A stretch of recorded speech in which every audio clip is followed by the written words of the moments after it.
자, 오늘은 깨달음과 이단, 그 아슬아슬한 경계에 섰던 한 인물에 대해 이야기해 보려고 합니다. 바로 14세기의 신비주의자 마이스터 에크하르트인데요. 도대체 그의 가르침이 뭐였길래 시대를 초월해서 우리에게 영감을 주면서도 당시 교회는 엄청난 위협이 됐을까요? 오늘 그 이야기를 한번 파헤쳐 보겠습니다. 에크하르트는 이런 말을 했습니다. 나의 근거는 신의 근거이고 신의 근거는 나의 근거이다. 와, 정말 대담한 주장이죠? 이 말을 듣는 사람에 따라 반응이 극과 극이었을 거예요. 그의 추종자들한테는 엄청난 깨달음을 줬겠지만 글쎄요, 당시 교회의 권력자들 비에는 이거 신성모독으로 들렸을 겁니다. 그러니까요, 이 사람은 도대체 심오한 영적 스승이었을까요? 아니면 단죄받은 이단자였을까요? 이 질문 하나 때문에 결국 교황의 재판까지 받게 되거든요.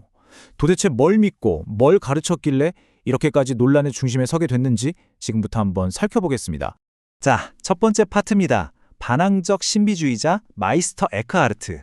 이 논란을 제대로 이해하려면요, 먼저 에크하르트가 어떤 사람이었고 어떤 시대를 살았는지부터 알아봐야겠죠. 여기 연표를 보시면요, 에크하르트의 삶이 정말 대단했다는 걸 알 수 있어요. 독일에서 태어나서 당대 학문의 중심지였던 쿄른과 파리에서 신학을 공부했죠.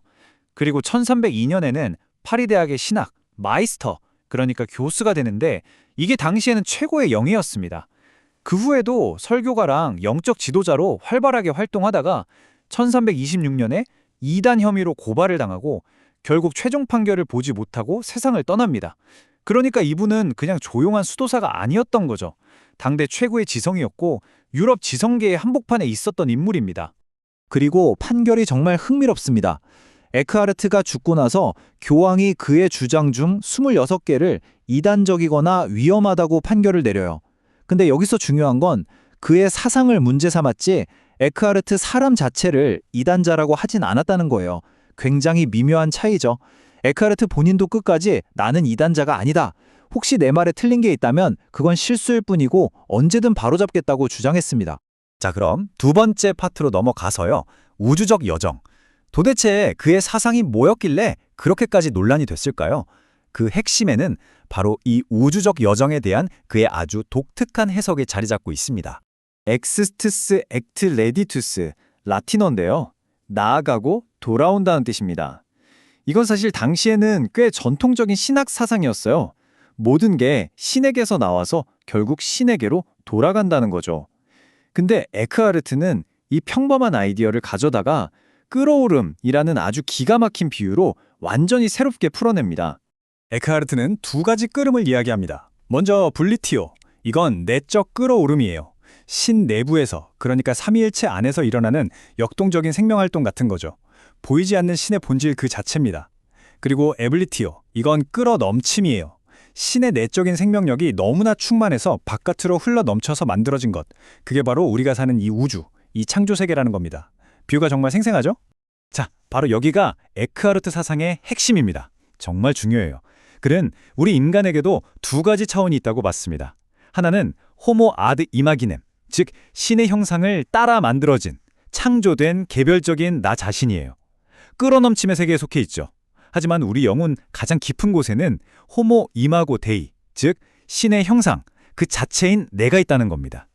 이 근원적인 나는 신의 내적 끌어오름에 직접 연결되어 있고 이미 신과 하나라는 거예요. 세 번째 파트, 내려놓음의 길입니다. 자, 여기서 이런 질문이 생기죠. 내 안에 가장 깊은 곳이 이미 신과 하나라고? 그럼 그걸 어떻게 깨달을 수 있는데 바로 이 질문에 대한 에크하르트의 답이 이 내려놓음의 길입니다. 구체적인 방법 세 단계를 제시하죠.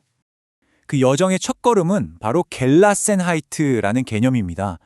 독일어인데요. 내려놓음 또는 분리 정도로 번역할 수 있어요. 이건 그냥 좀 마음을 비우자 이런 수준이 아니에요. 내 모든 욕망, 집착, 심지어 나라는 생각 그 자체까지도 완전히 싹 비워내는 아주 급진적인 수행을 말하는 겁니다.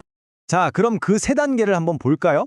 1단계는 분리하기입니다. 방금 말한 겔라세나이트를 통해서 나라는 에고, 내 욕망, 내 의지를 다 내려놓는 거죠.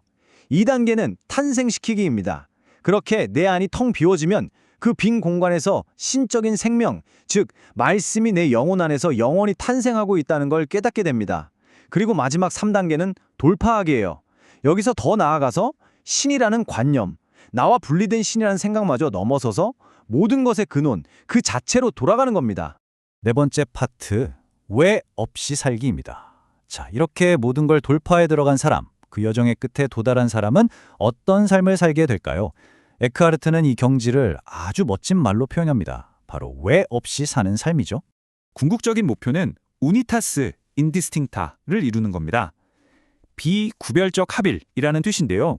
이게 그냥 신과 좀 가까워진 것 같아 이런 느낌이 아니에요. 말 그대로 신과 나 사이에 어떤 구분도 분리도 없다는 걸 깨닫는 거예요. 나와 신이 똑같은 바탕, 똑같은 근거를 공유하고 있다는 걸 완전히 체득하는 경지입니다. 그래서 이런 말을 합니다. 근거 속으로 돌파해 들어간 사람은 왜 없이 산다.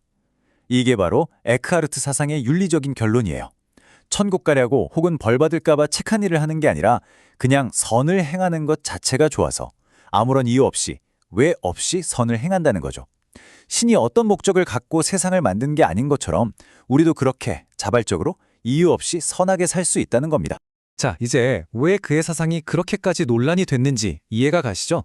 첫째, 창조주랑 피조물을 구분할 수 없게 만드니까요. 둘째, 아니 그럼 교회를 통하지 않고도 신에게 갈 수 있다는 거야? 이런 생각을 하게 만들죠.